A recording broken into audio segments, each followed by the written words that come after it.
Saudações, queridos e queridas! Está no ar mais um Hanamaru Seleção Japonesa, com todas as novidades e informações da melhor seleção da Ásia. Aqui você ouvinte ficar por dentro de tudo o que rola no mundo da JFA.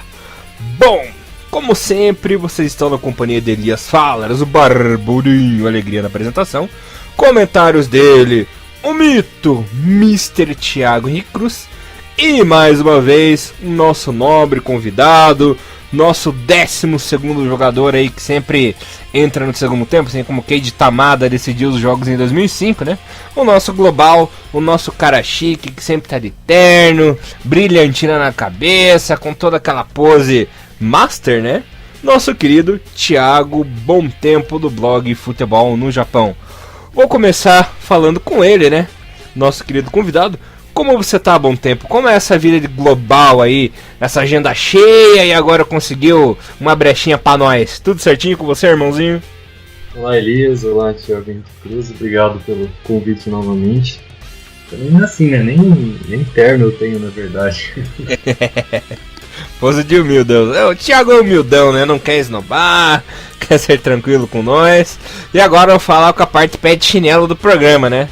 Mr. Thiago Henrique Cruz. Mentira, Thiagão, você é nobre, usou coletinho no casamento, que eu tô sabendo, né? Tudo bem com você, irmãozinho? Bom dia, boa tarde, boa noite. O coletinho e todo a vestimenta do casamento foi alugada pelo meu pai. Então, e o colete fazia parte também. Então, eu tô na casa do Bom Tempo. Eu tenho apenas um terno, que vai ser o terno que eu fui que vou ser até enterrado com ele, porque realmente é o tipo de vestimenta que eu não gosto. Tipo eu. Bom dia, boa tarde, boa noite pra toda a galera.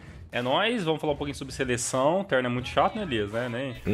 Até um esquema que é muito engraçado, né? Que a gente vê nos técnicos de fora, todo mundo de terno, assim, tudo mais, né? Tipo, no futebol japonês também tem a padronização europeia, né? Quando chega aqui no Brasil, né? Só falta a galera tá treinando de calção, né? Porque e pior que treina. Bastante por aqui. E treino de calção, com certeza. O Pachequinho treinava o coxa do calção, cara. De bermudinha. Bermudinha Adidas, mesmo curtinho. E não chega a ser tão curtinha, né? Não vamos exagerar. Eu tava ele de bermudinha lá, depois eu vejo uma foto pra vocês. Só sei que o Thiagão tá mais chique que o Kitazawa no programa de futebol esportivo, né? Coletinho, gravatinho. Kitazawa é foda no programa esportivo, cara. Mas é isso, né? Como casamento, não tinha muito que fugir desse negocinho padrão. Falando em padronização, né? Vamos já entrar nos nossos assuntos. Porque aconteceu os amistosos, né, agora de outubro, né, os amistosos é um pouquinho, com um pouco menos glamour, né, do que a gente tá acostumado, né. Mais tranquilos. Mais tranquilo. A galera que tá acostumada a querer ver o Japão sempre enfrentar os times mais fortes, ficaram, obviamente, de nariz um pouco, né, um pouco tortos aí, não gostando do jogo da seleção. Os resultados também acredito que não deve ter agradado a todo mundo. Mas a gente está aqui para fazer uma catada um pouco geral de tudo que aconteceu, até porque nem só de jogos contra seleções A, né, vive o futebol japonês. E até com o Thiago hoje a gente vai poder discutir um pouco melhor tudo que rolou no jogo contra a Nova Zelândia e, né, o famigerado empate com o Haiti. Maravilha, Mr. Thiago Cruz. Vamos justamente aí começar contra a Nova Zelândia. Foi por pouco, foi suado, foi dificinho, mas o Japão derrotou a Nova Zelândia pelo placar de 2-1, né? Com gols do nosso querido Osako e o Shukurata no finalzinho, né? Lembrando que o Chris Wood chegou a empatar o jogo, mas o Kurata salvou a pele do Japão, que jogou mais ou menos, né? Foi um futebol fraco. Futebol foi aquele típico jogo é que o Japão tem isso, né? Tem uns jogos que são de dar sono, cara, que você chega a babar olhando ali pro monitor de tão chato que é. E o Japão mostrou mais uma vez fragilidade na defesa, né, Thiagão? Batendo cabeça, e do Bom Tempo vai falar isso também. Esse setor defensivo aí do Japão preocupa, porque conseguiu levar sufoco da Nova Zelândia e do Haiti. A Nova Zelândia ainda tudo bem, né? Não é uma seleção do escalão A ou escalão B, né? Tá mais pra C do que é um time de elite, mas é a principal força da Oceania, né? O time mais forte, campeão do continente, vai disputar a repescagem aí de novo, se não me engano, contra a seleção do Peru, né? Foi com o chaveamento. Uhum. Então, tudo bem, mas levar sufoco da Haiti é complicado, a gente vai falar do Haiti daqui a pouco. Mas eu achei essa partida muito ingrata, bom tempo. O posicionamento do Japão tem decepcionado bastante, principalmente no setor defensivo, né? É verdade, alguns jogadores que são os pilares dessa defesa, como Kawashima e Yoshida, que atualmente titulares incontestáveis, muito mal em alguns momentos do jogo. O Kawashima, apesar de não ter falhado, ele teve alguns lances em que saiu errado, teve um passe que ele saiu jogando mal, dando a bola de presente para o adversário também. O Yoshida, que é disparado o melhor zagueiro que o Japão tem, um jogador que vem se destacando na Premier League, mas ele é um jogador que se impõe fisicamente, uma coisa rara para um zagueiro japonês. Ele não tem essa dificuldade no duelo físico, ele costuma se dar bem, mas geralmente ele comete algum erro, igual cometeu contra a Nova Zelândia. E também o Nagatomo, que vem sendo titular mais porque simplesmente não tem outra opção. Ele vem sempre cometendo um ou outro erro aqui, às vezes compromete em algum gol. O Nagatomo também é um jogador que já teve momentos bem melhores pela seleção. E outra coisa, né? O Japão vem cometendo aquele vício que fazia tempo que não acontecia, que é de perder gol pra caramba, né? O Japão aí teve muitas chances desperdiçadas nesse jogo. Chega na hora de finalizar, chuta errado, cabeceia de qualquer jeito. Parece que eles querem mais se livrar da bola do que ter uma finalização decente, né, Thiagão? É um pouco complicado porque aparentemente, após o término das eliminatórias, sem esse peso de classificação e tudo mais, talvez a seleção ela tenha até sofrido um pouco com a falta de ritmo de alguns jogadores, né? Ou não falta de ritmo, mas sim com o cansaço físico de alguns jogadores, né? E também pela questão talvez de uma tentativa tática de querer mudar um pouco o estilo de jogo da seleção, né? Nem tudo funciona, né? Que o Harijuki quer fazer. Nas entrevistas que ele dá, ele deixa bem claro que ele tenta sempre trazer alguma coisa nova durante os jogos, que ele tem um padrão tático muito bem definido, que a equipe joga do jeito que ele quer, que na maioria dos jogos desse ano a seleção foi positiva, ele saiu de campo satisfeito com aquilo que os 11 dos jogadores que jogam com ele sempre vem trazendo, mas taticamente mostrou que talvez o Harijuki achou que com um pouco mais de lançamento, com a bola um pouco mais cadenciada, que ele ia acabar envolvendo o time da Nova Zelândia, que não é um time tão bobo assim, né? Vai jogar repescagem, é um time que está acostumado a jogar com um time sul-americano, então a Nova Zelândia não é essa baba que talvez todo mundo pensou, né? A seleção nesse jogo entrou com basicamente mais a metade da seleção padrão, né, que vem jogando quase todos os jogos, né, com o Kawashima no gol, Makino Yoshida, Nagatomo e Hiroki Sakai, os volantes ali o Ideguchi e o Yamaguchi, né, e na frente Muto, Kagawa, Kubo e o Osako na frente. E pra galera que não assistiu o jogo e também não teve tempo de ler a matéria que o Thiago fez, as ausências de alguns jogadores foram justificadas, né? O Okazaki foi poupado, né? O Honda tá sem ritmo nenhum de seleção e também, né, a gente sabe que ele não vem jogando bem há um tempo, também foi, em aspas, poupado pela essa falta de ritmo. E o Hasebe, né, ele está lesionado, por isso ele foi, entre aspas, cortado da seleção nesse momento. Mas a seleção, ela teve toda a possibilidade de ampliar o placar, de ganhar até por mais. Assim também como chegou no final do jogo ali, se não fosse aquele golzinho do pênalti, né, na bola que deu na mão do jogador ali, a gente poderia ter sido com 1-1, né? Então, ao mesmo tempo que a gente poderia ter aplicado uma goleada, pelo problema que a gente teve em finalizar melhor as bolas, a gente quase que empatou o jogo em 1-1, né? Porque a Nova Zelândia foi pra frente, não tinha nada a perder mesmo, conseguiu chegar no seu gol e no final do jogo conseguiu ali meio que dar um certo sufoco, né, no meio campo japonês, né, uma coisa que a gente não tá acostumado, né, com seleções de níveis um pouco mais baixo que o nosso, né? Mas olha, eu continuo aí com esse pensamento negativo, porque o Japão ainda não me convenceu. Não me convenceu esse ano, né? Achei que foi um pouquinho competente, conseguia a vaga direta, mas se você parar para pensar bem, é uma coisa que eu tenho reclamado ali desde antes da Copa de 2014, né, Thiagão? Uma coisa que você tem razão é que simplesmente quando é amistoso, talvez o japonês tenha pego isso um pouco do brasileiro, né? Ele simplesmente não leva a sério, né? Joga de qualquer jeito, se ganhar, ganhou, se empatar, empatou, se perdeu, foda-se, né? Mas eu acho isso muito errado, porque por mais que sejam adversários babas, é uma oportunidade de você mostrar bom futebol, uma oportunidade de você pegar mais ritmo, experiência, sabe? Então eu acho que são oportunidades de ouro aí desperdiçadas, principalmente pelos jogadores principais, né? Numa dessa, o jogador faz uma cagada, faz um erro dali, o treinador vê que o cara tá de má vontade, ele pode até virar reserva do time, né? Eu pelo menos penso assim. Pra mim, todo jogo, compromisso, por mais que já tá classificado pra Copa, é amistoso contra time fraquinho, né? E você vê que pode acontecer sustos, né? Como deu esse susto com a Nova Zelândia e o susto contra o Haiti agora.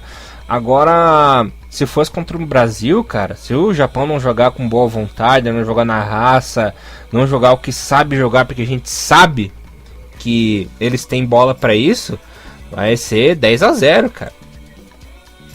Porque contra a seleção brasileira, a gente teve nos jogos recentes após a classificação para a Copa do Mundo, até no jogo de hoje contra o Chile, que a seleção brasileira, ela, por mais que não esteja jogando o melhor do seu futebol nesses últimos jogos, mas fez uma campanha muito consistente depois da troca de técnico e tudo mais, e no final do jogo engoliu o Chile, né? Então, assim, se vacilar, vai tomar gol mesmo, não tem muito para onde fugir. E só pra, antes que eu esqueça, né, ainda sobre esse jogo da Nova Zelândia, tem algumas coisas que eu até gostaria de conversar com vocês, até aproveitar que tá o Thiago um bom tempo aí. Não tem alguns jogadores que vocês acham que, não sei, sabe, tipo, a gente meio que quer, ou a torcida também meio que quer que funcione, mas vamos ser franco, nem todo jogador que o Halilovic coloca pra jogar realmente funciona naquele esquema tático que ele fez. Por exemplo, eu não vejo o Muto fazendo uma boa partida contra a Nova Zelândia, e depois eu vi o jogo no YouTube completo, né, que tem os canais que andam me salvando nesse mês de outubro, que não consegui ver os jogos ao vivo, então eu consegui depois rever alguns momentos do jogo, e vi ali um Muto muito apagado no jogo. O Nagatomo tudo bem, já não vem fazendo boas partidas faz tempo, mas como o Bom Tempo falou, né, e como o Elias já falou em outros programas, a gente não tem quem colocar, né, então é isso mesmo. O próprio Sugimoto, que talvez teve um pouco mais de chance, né, apesar que ele não está jogando jogos inteiros, vocês não acham que talvez esses jogadores que talvez a gente pensou que poderia até vir como uma surpresa para 2018, se mostraram que ele só tem espaço como banco da seleção? Eu, sinceramente, eu não consigo ver o Yoshinori Muto como titular da seleção nesse momento, e também não acho também que o Sugimoto ele tá, aspas, pronto para jogar a seleção.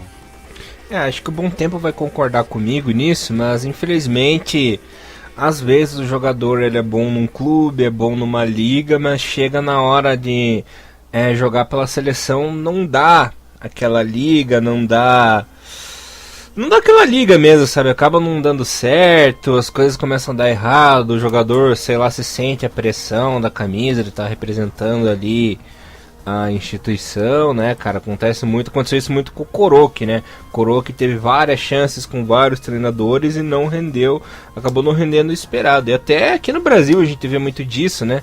Muitos testes de jogadores e acabam não dando certo, ou pelo esquema também, como você falou, né, Thiagão? Isso aí são vários fatores que acabam agravando ali a situação do jogador, né, Bom Tempo? É verdade, e também a gente tem que se atentar um detalhe que muitas vezes o jogador na seleção ele não vem fazendo a mesma função que ele faz no clube. Por exemplo, o Muto no Mainz, ele joga como centroavante, é um 9 fixo que fica lá na área, brigando com os zagueiros, esperando a bola chegar. Já na seleção ele tem sido usado só pelas pontas, correndo, buscando o jogo, partindo para cima dos zagueiros. Então é uma função diferente da que ele faz no clube, que ele tem feito bem no clube essa função como centroavante, mas na seleção ele ainda não teve a oportunidade de ser testado nessa função, que teoricamente seria a melhor função dele.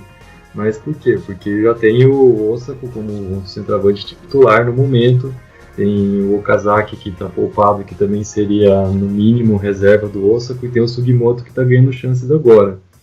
Mas também a gente tem que ver, o Osako, por exemplo, ele também não está fazendo uma função diferente, porque no clube, no Colônia, ele joga como um segundo atacante, às vezes até mais recuado para o meio campo, porque o Colônia já tem o seu centroavante fixo, um 9 com características muito mais físicas que o Osako, então, até por essa versatilidade dele, ele joga mais recuado no seu clube, mas na seleção ele tem sido só centroavante.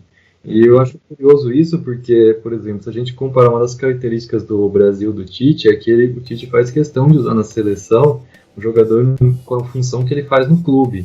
Já no Japão a gente vê muitos jogadores que vêm fazendo funções diferentes, por exemplo, o Ataru Endo, que tem jogado como zagueiro, às vezes lateral, na seleção você joga como volante. O Makino, que é no máximo um terceiro zagueiro, agora está jogando lateral também, está como zagueiro fixo mesmo na seleção. Então acho que talvez você não consegue tirar o melhor dos jogadores se você não coloca eles para fazer a mesma função que eles fazem no clube.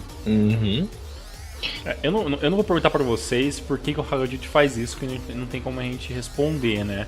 Mas é até engraçado porque, na minha opinião, se você coloca o jogador para uma função que ele não é a função principal dele, você tá apostando ou queimando o jogador. Mas assim, isso já aconteceu muito com o Ono na seleção japonesa, né? Na seleção ali de 2006, porque ele tava acostumado... O Ono só foi goleiro só. Então, o Ono ele jogava mais recuado por causa do Nakamura, né? Então, quando tinha Ono e Nakamura no time, o Ono não conseguia se destacar como ele consegue. Agora, quando o Nakamura não jogava pela seleção, ele tinha liberdade, jogava na posição que ele gostava mesmo e destruía, né? Como naquele amistoso da Inglaterra, quando deu 1-1, que o Ono meteu o gol embaixo das pernas do James e tal.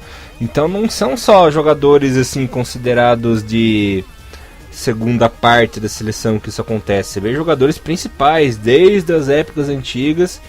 Isso vinha acontecendo, né? Até o Ono, que foi um dos maiores nomes aí do futebol japonês, já foi sacrificado, sabe? Então, isso acaba influenciando muito no jogador mesmo. Entendi. E um último nome, assim, dos mais diferentes, assim, que sempre parece, eu não vou citar o Kurata, porque ele é sempre contestado por todo mundo, né? Achei o Kurata, ele tá lá... Achei que você ia falar Fujimoto, já tava esperando. Não, Kurata não. Fujimoto é um pecado não estar na seleção, que jogaria bem muito mais que todos os jogadores juntos. Mas o Kurata, ele tá ali... Eu não sei porque o Kurata tá lá. Mas o Yu Kobayashi, ele é um cara que meio que surgiu meio que do nada, assim, pra seleção, né? Ele, se você... ele nas rodas de conversa, na galera do grupo de futebol no Frio Nippon, por exemplo, a gente não apontava ali talvez o Yu Kobayashi jogando na seleção japonesa tão cedo, né? Não que ele seja um garoto, mas ele, né, depois que da mudança dele para a Europa, ele meio que apareceu cedo para a seleção. Dá pra pensar, eu sei que ele vai evoluir muito com o tempo se ele continuar jogando nesse nível, mas dá pra pensar que ele é um bom substituto pro Kagawa nesse momento, porque o Kagawa não vem jogando muita coisa, né? Cara, é complicado. Pra mim, o Yuki Kobayashi, ele é o Koki Mizuno dessa nova geração, cara. Tem que aproveitar. Caralho, coitado. Tem que aproveitar enquanto ele tá jogando bem, porque é o tal do foguete molhado, né? A famosa incógnita. Numa dessa ele volta a ficar mediano de novo, né? Aí já era, mas enquanto ele tá bem, tá em boa fase na Europa, tá em boa fase na seleção, deixa ele ali, sabe? Mas é uma aposta arriscada, pelo menos é a minha opinião. E quanto ao Kurata, olha, o Kurata, ele é um jogador mediano, não tem aquela estrela, né? Mas ele tem sorte. Você pode ver como ele já decidiu o jogo ali no Gamba, ele decidiu vários jogos importantes, inclusive quando o Cereço Osaka tava para subir, né, que ele tava emprestado, ele foi decisivo na campanha do time, sabe? E na seleção, vamos ver, né? Sabe, entendeu? Esperar. E pra você, Bom Tempo? Olha, eu acho que o Yuki Kobayashi é uma das poucas surpresas positivas desses amistosos, porque é uma função que ele faz, ele tá jogando mais ou menos a mesma função que faria o Shibasaki, que não foi convocado porque tá lesionado.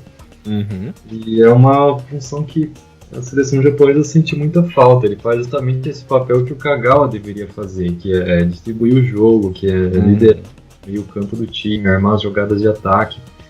E no tempo que ele ficou em campo, contra a Nova Zelândia, ele jogou 30 minutos no segundo tempo no lugar justamente do Kagawa.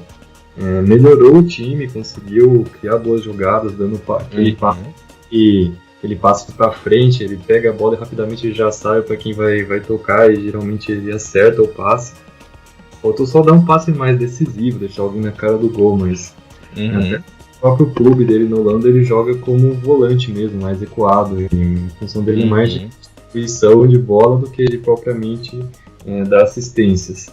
Mas na seleção, ainda mais nesse sistema que o Rigodit está utilizando agora, com um volante mais recuado e outros dois jogadores que fazem as duas funções, marcam e atacam também mais à frente, o Yuki Kobayashi pode se encaixar bem nessa função, do lado do Ideguchi ou do lado do Yamaguchi, ou seja lá quem foi escalado. Acredito que é uma função vital da seleção achar um jogador que se encaixe bem nessa função, porque passa jogo a gente vê que não dá para confiar no Kagawa para fazer essa função, né? E o Kagawa já passou da hora de ir pra geladeira, né? O Hari já colocou o Honda na geladeira. Vamos ver se esse susto aí vai dar certo pra ele se tocar, né? E agora o Kagawa, já faz muito tempo que o Kagawa já tá merecendo essa geladeira também, né, Thiago? Porque a gente falou, né? O Kagawa, ele era um jogador vital pra seleção ali no começo de 2012 para 2013. 2014 foi aquela decepção que todo mundo conhece, e desde então ele vem fazendo partidas medianas ou ruins para a seleção, né? Ele não vem despontando em grandes partidas, e a época dele de Manchester United e lesão e volta para o Borussia Dortmund foi um ano muito conturbado, um tempo muito ruim para o Kagawa. Ele voltou a jogar bem no time, né? Mas, né, na seleção ele realmente fica devendo um pouco, né? Certo, galera. Bora pro jogo do Haiti agora. Já que é pra falar de decepção, vamos falar do jogo que foi decepcionante, né? Olha, fazia muito, mas muito... lembrando que o jogo do Japão contra a Nova Zelândia foi em Toyota, né? E esse aí agora foi no estádio... Pra variar, foi no estádio do Marinos, né? Então só podia ter sido uma decepção dessa partida. E olha, fazia muito tempo que eu não via o Japão jogar tão mal na minha vida. Foi um jogo horroroso. O nível do Haiti também não colaborou para que a partida ficasse boa, né? Lembrando que foi um confronto inédito. O Japão nunca havia enfrentado a seleção do Haiti antes, né? Eu não devia nem ter jogado, porque foi um jogo tão ruim que eu quero apagar da minha memória essa desgraça. O placar acabou sendo 3-3. Shukurata no começo, o Sugimoto fizeram 2-0. Depois, no finzinho do primeiro tempo, La France diminuiu. O Nazon fez no começo do segundo tempo o empate, e novamente ele fez um golaço de fora da área, virando o jogo pro Haiti.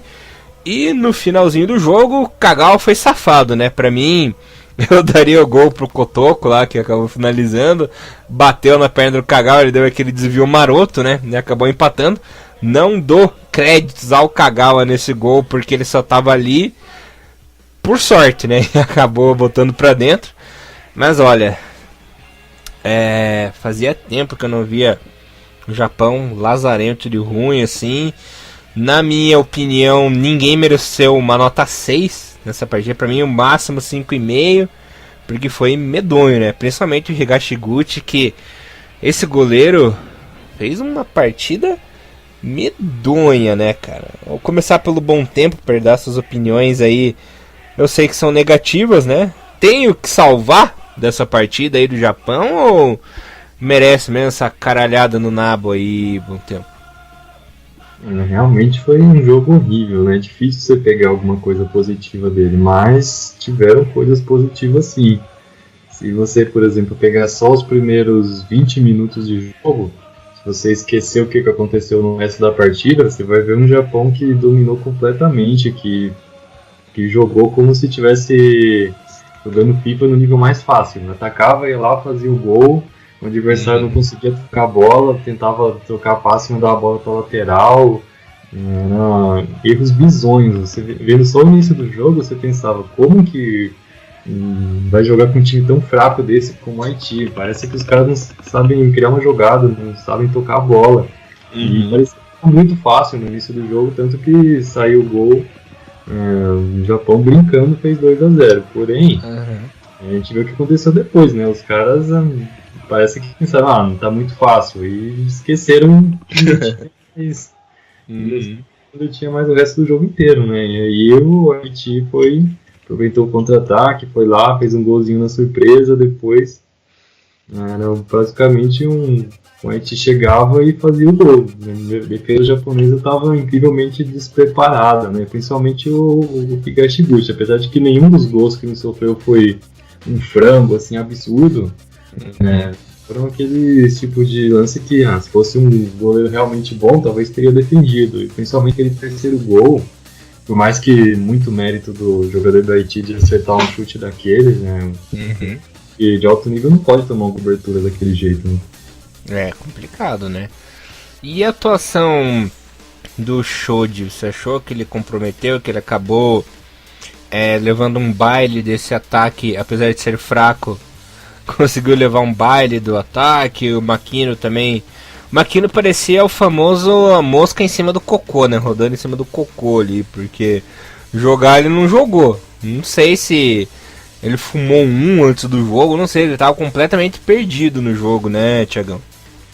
Cara, olha, bem complicado esse jogo do Japão, porque é como vocês falaram, né? O começo foi avassalador, porque a equipe do Haiti, a gente mal consegue imaginar que é uma equipe profissional, né? Mas eu acredito que o maior problema nesse jogo foi que o Japão começou jogando natural, né? E o Haiti começou muito nervoso. Eu acho que a seleção do Haiti sentiu a pressão de jogar com um jogo com casa cheia. Eu acredito que a seleção do Haiti não deva jogar assim jogos contra equipes de muito grande dentro da Ásia. E quando tem essa possibilidade, acredito que então que eles devem sentir um pouco dessa dificuldade de jogar, entendeu?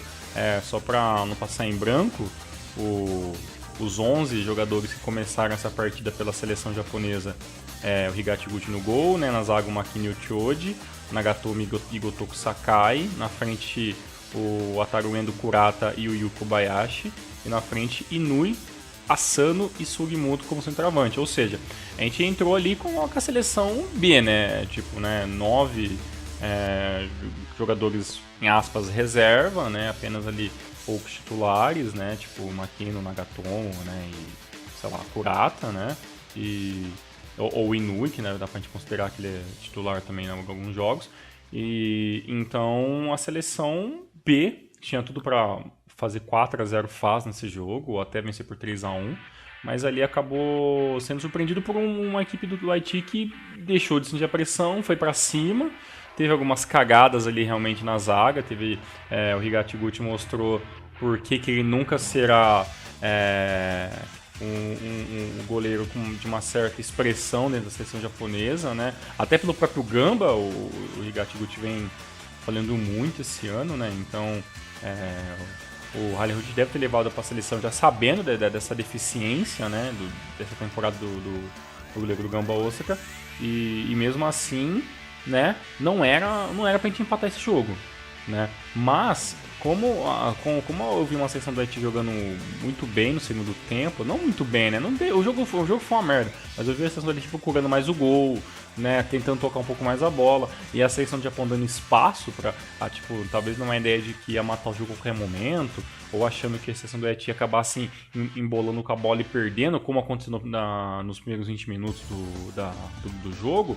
Mas aí aconteceu ao contrário, né? A gente teve que ir atrás do placar, conseguiu correr, acabou empatando, mas foi um empate que foi ótimo pro Haiti, foi péssimo pro Japão, principalmente porque é o último jogo antes do jogo contra o Brasil, que, né, deve ser o jogo mais forte, tecnicamente, que a gente vai enfrentar nessa temporada 2017. E mais uma vez nós chegamos para jogar esses amistosos em novembro, pelo menos com uma piadinha ou outra da imprensa brasileira, né? Que vai falar como é que o Brasil vai perder, pô, o time que empata com o Haiti. Então, assim, pra parte moral da seleção, esse empate foi muito ruim. Mas a seleção do Haiti jogou pra frente, jogou certo, né? A gente meio que se acovardou e se bobalhou e acabou merecendo esse empate. Pra mim, o que mais importante dessa partida foi o seguinte: mostrou que, infelizmente, querendo ou não, a gente depende um pouco de certos jogadores, né?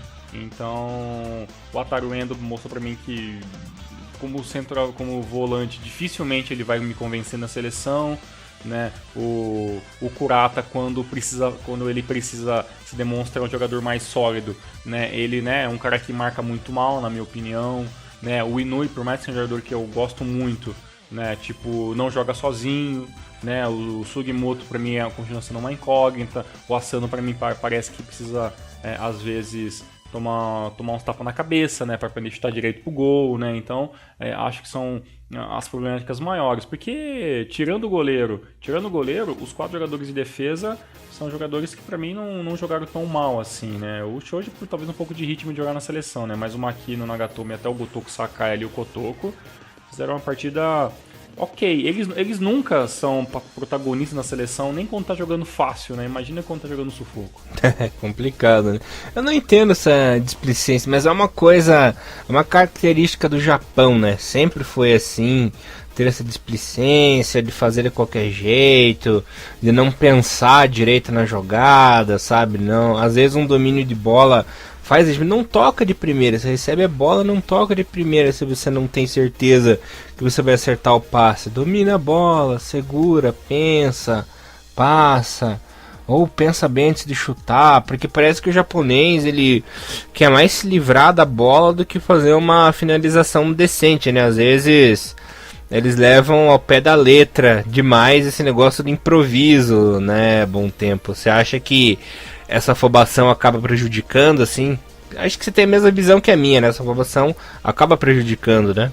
É verdade, até o Harimozic criticou bastante a postura do time nesse jogo, falando que os jogadores mostraram mentalidade fraca e que esse é o tipo de jogo que eles deviam mostrar algo a mais, né? Porque é uma chance que eles estariam ganhando na seleção e a maioria não mostrou muito serviço. Aliás, deixar aqui um destaque negativo aqui também, na minha opinião, o Shoji, que pra gente que acompanha de League sabe que é disparado o melhor zagueiro japonês, mas que pela seleção ainda não se chegou a se afirmar, né? E nesse jogo contra o Haiti também ele não foi bem, porque os gols lá em cima, mais pelo lado dele do que pelo lado do Makino, e a marcação dele muito frouxa em alguns lances, dando muito espaço para os atacantes adversários. E nessa primeira partida, né, que foi a dupla Shoji e Makino, geralmente era sempre Yoshida e Morishige, depois sempre Yoshida e Makino, nos últimos jogos estava sendo sempre Yoshida e Shoji. Agora a primeira vez Shoji e Makino jogando juntos. Aliás, muita gente esperava também que o Ueda ia ganhar uma chance nesse jogo, né? Talvez formando a dupla Shoji e Ueda, igual eles jogam juntos no Kashima antes, para tirar um pouco proveito desse entrosamento deles. E o Kosuke Nakamura também, um goleiro que muita gente queria ver, muita gente considera ele o melhor goleiro da J-League já faz bastante tempo. Eu, inclusive, boto muita fé nele para ser o sucessor do Kawashima, mas por enquanto nenhuma chance para ele, ainda não estreou pela seleção. O Ueda também, por mais que o Ueda seja um zagueiro que ainda muito muito novo, ainda tem muito para amadurecer. São jogadores que provavelmente a gente só vai ver em campo na Copa do Leste Asiático mesmo. Maravilha, Mr. Thiago Bom Tempo. Bom, perguntar pro Thiagão aqui, quer falar mais alguma coisinha desse jogo? Já tudo bem explicadinho? Ou bora pro próximo tópico aí, Thiagão?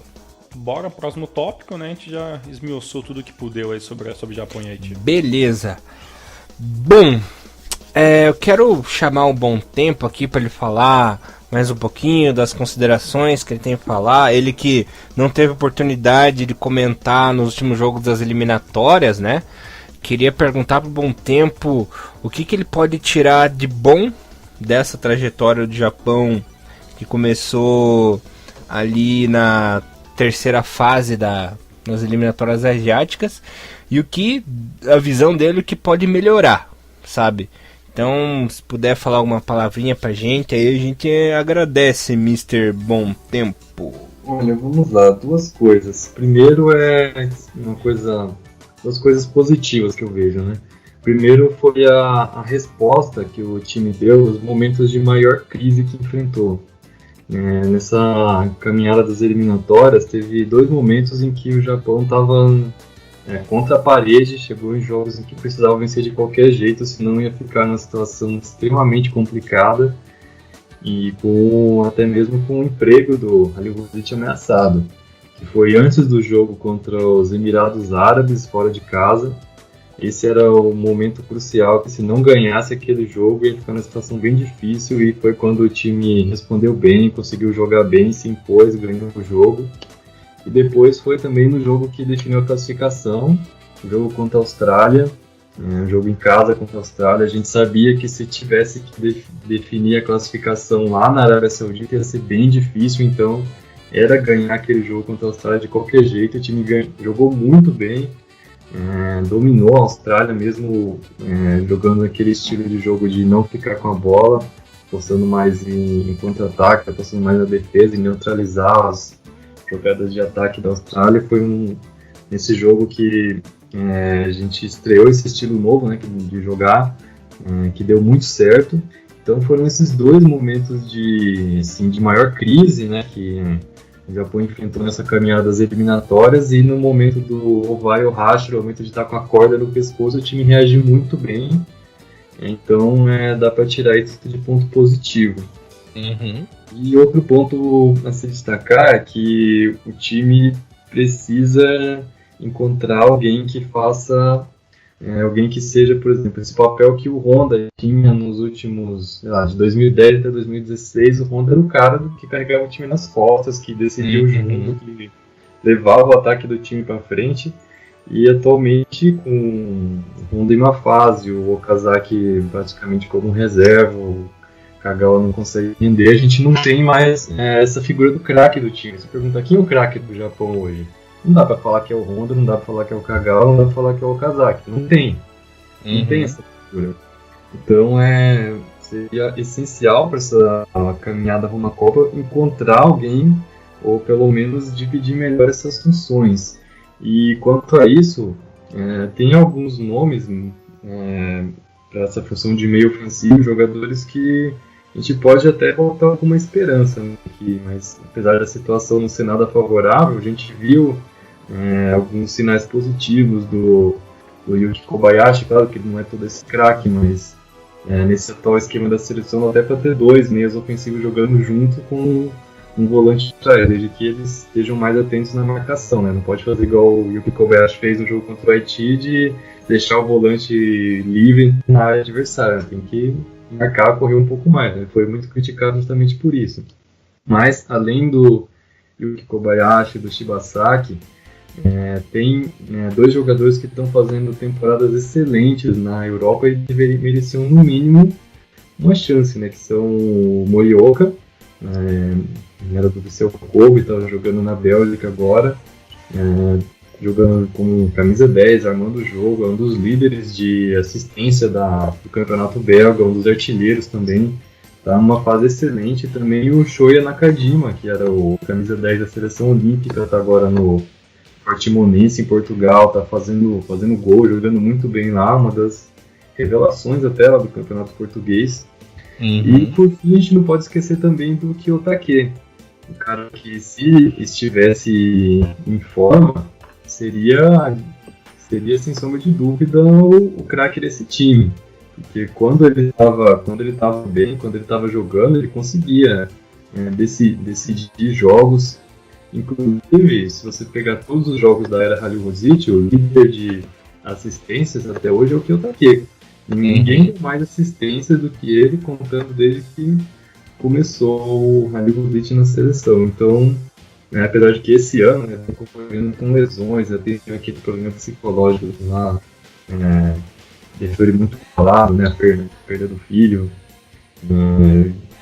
fez inclusive ele deixar o Sevilha e voltar para o Japão, e agora ainda não conseguiu entrar em forma esse ano, né, tá tentando voltar agora, mas ainda parece bem longe de voltar a jogar bem, de voltar a jogar como estava jogando antes, mas fica uma esperança, né? Caso ele volte a jogar bem, se ele conseguir atingir o mesmo nível que estava antes, né? Tem futebol para ser titular nesse time. Também Morioka e Nakajima são entre os melhores japoneses na Europa essa temporada e mereciam uma chance nessa função. Ainda mais porque a atual situação tá terrível, né? Então são nomes que merecem sim ser testados. Certo, e para encerrar, uma pergunta crucial que eu vou fazer para você. Com o Halilhodžić, dá para sonhar em ir bem nessa Copa, plano chegar até umas oitavas, ou vai ser aquele mico de não passar a primeira fase de novo? Porque se ele já passou sufoco nas eliminatórias, inclusive passando sufoco com o Camboja, perdendo para os Emirados em casa, sabe? Claro que tem muita coisa para rolar até a Copa, que é só na metade do ano que vem, né? Mas com esse time aí, com o Halilhodžić meio mosca morta, não sabendo controlar os jogadores direito, parece que vai culminar numa coisa trágica, né, Bom Tempo? Ou você tem uma esperança de que possa acontecer alguma coisa ótima e o Japão brocar nesse Mundial? Olha, pela situação atual, realmente não dá pra esperar muita coisa, né? Porque basicamente a seleção dá pra dizer que tá no fundo do poço, né? Porque vem jogando, que nem o próprio Halilhodžić disse, pra ele foi a pior atuação do time desde que ele chegou. Nunca tinha sofrido 3 gols, sofreu 3 gols logo pro Haiti. Então dá pra dizer que tá no fundo do poço. É difícil esperar uma campanha muito boa com a situação atual. Porém, não dá pra você já contar com o resultado assim. No futebol você sabe que as coisas podem mudar, né, de uma hora para outra.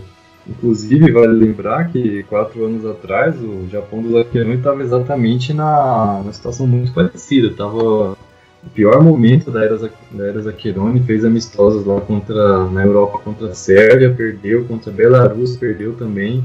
Foram os piores jogos que eu lembro da época do Zakironi. E quando foi fazer no mês seguinte, em novembro de 2013, foi jogar lá na Europa, todo mundo esperava, nossa, agora vai ser difícil, vai jogar contra a Holanda e contra a Bélgica, provavelmente vai ser goleado, e cogitava até a demissão dele. De repente o time vai, joga muito bem, faz os melhores jogos da era Zakironi, empata com a Holanda, um jogo que devia ter ganho, depois vence a Bélgica, e por causa desses jogos, muita gente esperou que o Japão iria muito longe na Copa, né?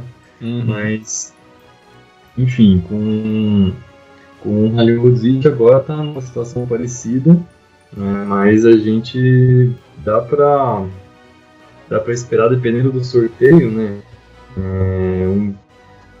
Diria que passar da primeira fase seria um objetivo realista, mas depende muito de como que o time vai reagir. Que nem eu falei antes, o time já mostrou nas eliminatórias os momentos realmente difíceis em que era tudo ou nada, o time reagiu. Mas vamos ver o que o time reage daqui pra frente também. Maravilha, Mr. Bom Tempo. Bom, só lembrando que o Japão tem um compromisso contra a seleção brasileira no dia 10 de novembro, infelizmente lá na França, né? Não poderemos ver de perto aí o nosso amado esquadrão. E está para confirmar, ainda não foi nada confirmado, um amistoso pro dia 14 contra a seleção da Bélgica, né? Então ficamos na expectativa. Já foi confirmado, maravilha. Então temos as expectativas aí por um confronto muito bom. A Bélgica, que foi muito bem nas eliminatórias aí para a Copa, né? Conseguiu vaga aí bem cedo. Tem um time ajeitado, um time muito bom. Então esses dois amistosos. Oi. Só uma curiosidade aqui. Como todo mundo já sabe, né? O Japão nunca ganhou do Brasil, né? Em jogo oficial. Só que também tem outro lado, a Bélgica nunca ganhou do Japão no jogo oficial. É verdade, hein? Lembrando que temos aí uma boa recordação da Bélgica, que foi onde o Japão conseguiu pontuar pela primeira vez uma Copa do Mundo, né? Naquele empate de 2-2, que por azar acabou empatando, né? Poderia ter vencido a partida, mas o Wilmots deu uma bicicleta maluca lá, acabando encobrindo o Narazaki, que estava um pouquinho fora da posição ali, o gol acabou entrando, né? Mas daí o Japão foi lá, conseguiu se recuperar, empatou, poderia ter vencido, né? Bom, Thiagão, bom tempo já deu ali as considerações finais, né? E você, quer alguma coisa aí? Cara, sobre a Copa do Mundo eu vou esperar um pouco, tô muito receoso. Eu vou esperar agora os resultados do mês que vem, que pra mim são jogos que vão definir muito a coisa que eu vou esperar em relação à Copa do Mundo. Então sei que é muito difícil pensar em vitória contra o Brasil, mas eu quero finalmente ver o Japão jogando bem contra a seleção brasileira, ganhando ou perdendo, tá? Um empate pra mim já seria um resultado fenomenal, mas eu espero uma vitória do Japão contra a Bélgica e vou torcer muito, com um bom jogo contra a seleção brasileira, é difícil ganhar. O Brasil é um time que não peca muito contra times mais fracos. Infelizmente o Japão nesse momento ainda é uma seleção mais fraca que a seleção brasileira, mas se a gente fazer um bom jogo, pelo menos vai ter um bom prognóstico, né, para depois aí pensar em Copa do Leste da Ásia, para ver alguma peça de reposição, e Copa todo mundo vai ficar um pouco mais para frente. Então eu já falo aqui nos placares, eu espero um 1-1 contra o Brasil e pelo menos aí um 2-0 contra a seleção da Bélgica. Claro que eu estou pensando nas melhores das hipóteses, eu sei que nossa realidade é muito mais cruel do que isso, porque realmente não estamos numa fase boa, mas quem sabe como o futebol jogar nas quatro linhas, quem sabe a gente consegue surpreender e terminar. Beleza, Diegão, oremos por isso. Bom, antes de encerrar o programa, quero agradecer mais uma vez aí a presença do nosso querido Thiago Bom Tempo, né, que pôde aí bater um papo bem legal. Gostaria que você fizesse aí, passe seu contato pra galera, porque às vezes tem um perdido que não conhece, embora eu ache impossível não conhecer o nosso querido Thiago Bom Tempo, né, que é a celebridade mora aí do futebol japonês no Brasil, mas mesmo assim você pode falar. Bom, brigadão, Bom Tempo, espero que você possa voltar várias e várias vezes aí pro nosso programinha. Valeu, muito obrigado mais uma vez. Enfim, quem quiser conhecer um pouco mais sobre as notícias do futebol japonês, ver as besteiras que eu escrevo lá, é só procurar um futebol no Japão no Google que você encontra rapidinho. Valeu. Imagina, Bom Tempo, eu que agradeço, né?